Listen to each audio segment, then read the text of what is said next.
출애굽기 14장 11절입니다. 그들은 모세를 원망하며 말하였다.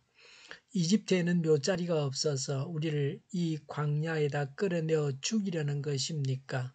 우리를 이집트에서 끌어내어 여기서 이런 일을 당하게 하다니 왜 우리를 이렇게 만드십니까? 아멘. 11절에 이스라엘 백성들은 모세를 원망했습니다.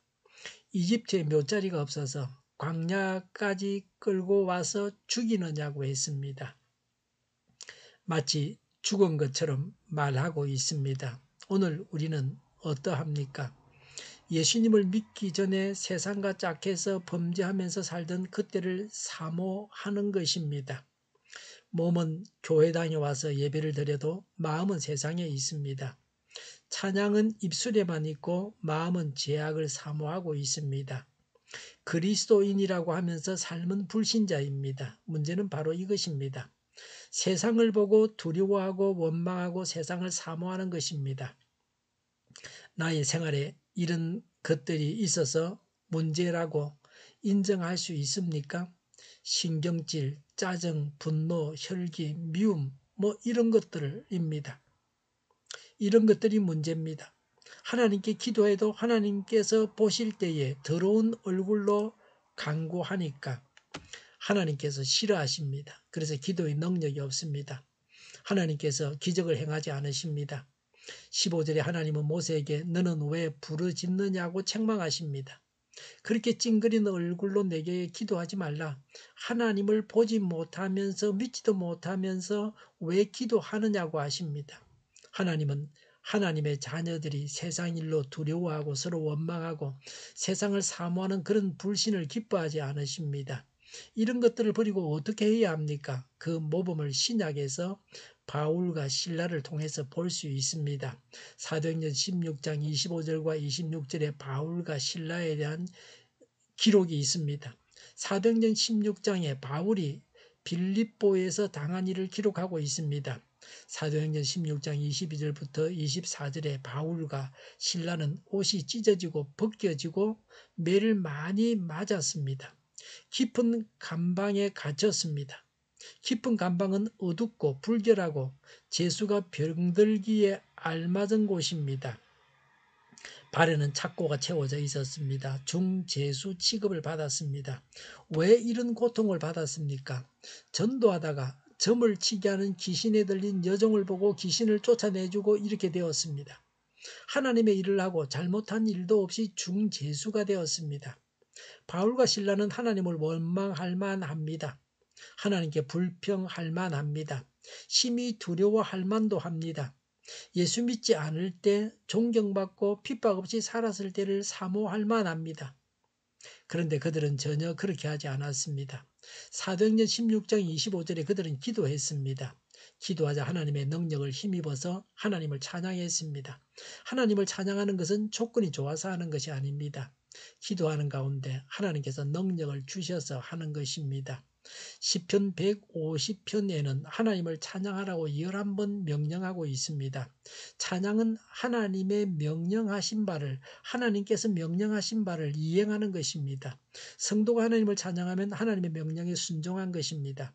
하나님을 찬양하지 않으면 하나님의 명령을 범한 것입니다. 구약의 많은 제사 중에서도 낙헌 제는 이유 없이 그냥 하나님이 좋아서 드리는 제사입니다.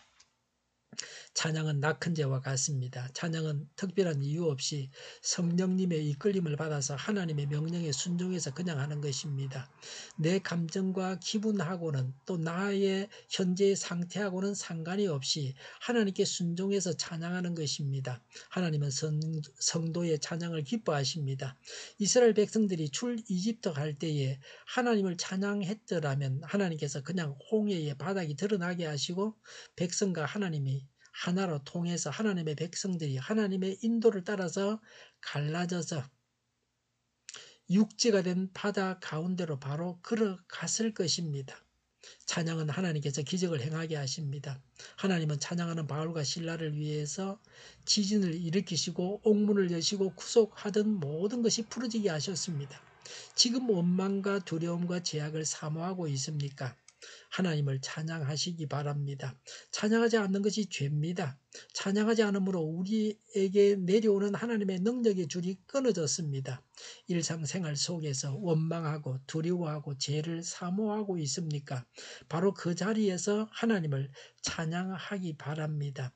하나님의 능력이 우리의 삶 속에 나타날 것입니다. 우리를 얽매던 모든 것에서 해방될 것입니다. 하나님을 찬양하는 자는 능력 있는 그리스도인이 될 수 있습니다. 하나님을 찬양하는 자가 하나님의 일꾼이 될 수 있습니다. 하나님을 찬양하는 자가 입을 열어서 노래할 때에 하나님께서 그 찬양을 받으시고 하늘 보화를 쏟아 부으십니다. 이제부터는 하나님 외에 어떤 것도 두려워하지 말고 원망도 하지 말고 제약된 세상을 허무하지 말아야 합니다. 오직 하나님을 찬양하는 아름다운 입술, 하나님을 찬양하는 아름다운 마음, 하나님을 찬양하는 아름다운 사람이 되시기 바랍니다. 이것이 하나님께 합당하게 행하는 신자의 도리입니다. 하나님의 복과 능력을 받는 길입니다.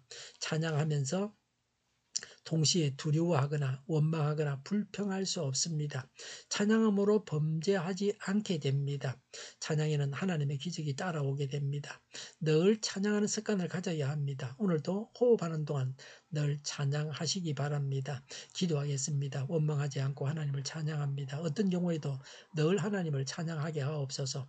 우크라이나에 평화가 있게 하여 주시옵소서. 전쟁이 그치게 하여 주시옵소서.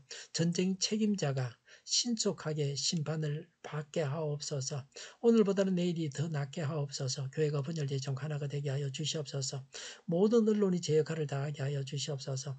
정의가 강물처럼 흘러가게 하여 주시옵소서. 하나님을 대적하는 법을 만들지 않게 하시며 이스라엘 법을 폐기하지 않게 하시며 있어서는 안 될 법을 만들지 않게 하여 주시옵소서. 코로나가 물러가고 전 세계적으로 백신을 신속하게 대량 생산해서 충분히 공급하고 먹는 백신, 피부에 붙이는 백신, 코에 뿌리는 백신이 나와서 모두가 백신의 혜택을 보고 지독한 변이가 나오지 않게 하여 주시옵소서. 코로나로 돈을 번 제약회사들이 회계해서 치료제가 저렴해지고 공급이 충분해지게 하여 주시옵소서.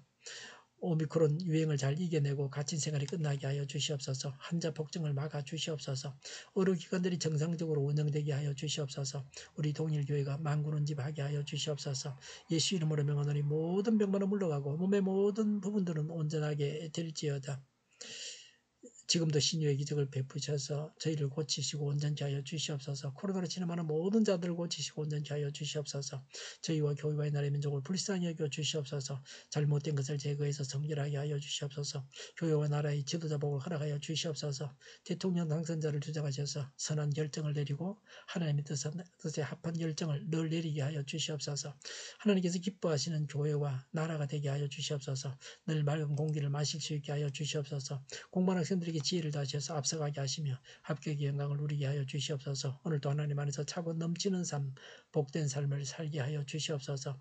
감사와 찬양을 주님께 돌려드리며 예수님의 이름으로 기도하옵나이다. 아멘.